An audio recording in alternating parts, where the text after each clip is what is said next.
पानी के लूटे छहो खूबे मजा।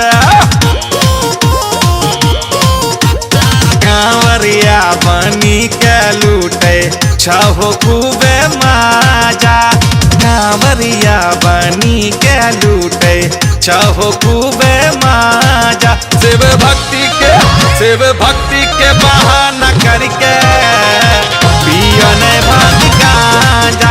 शिव भक्ति के बहाना करके पियन भांग गांजा। गांजा पी के कोई नहीं बने छै सेहत के राजा।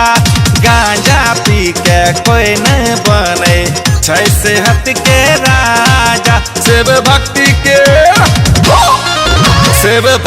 के बहाना करके पियन भांग गांजा। शिव भक्ति के बहाना करके पियन भांग गांजा।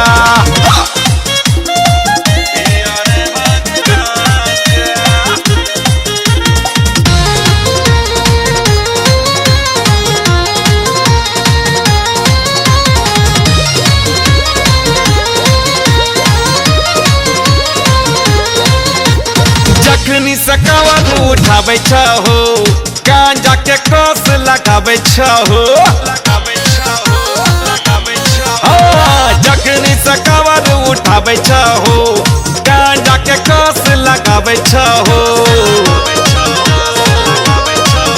करै छो भक्ति के बदनाम पियै छो लग शिव जी के नाम।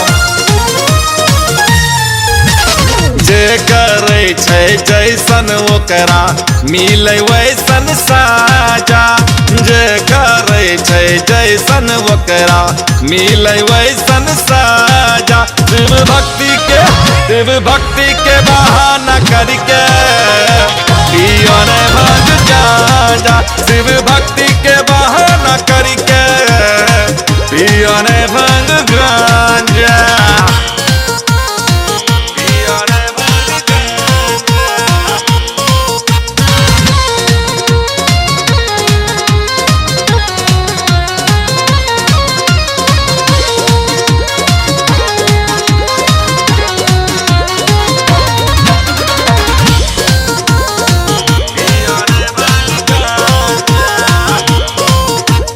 सावन में गांजा और भांग के बढ़ी जाय छै डिमांड।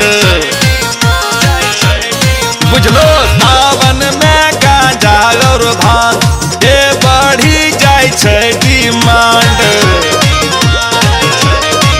छैला के बतिया मानो भंग गांजा के हानि जानो। जे नहीं करे सेवन गांजा ऊ रहे छै ताजा। जे नहीं करे सेवन गांजा ऊ रहे छै ताजा। शिव भक्ति के बहाना करके पियन भांग गांजा। शिव भक्ति के बहाना करके पियन भांग गांजा। गांजा पी के कोई नहीं बने छै सेहत के राजा। गांजा पी के कोई नहीं बने छै सेहत के राजा। शिव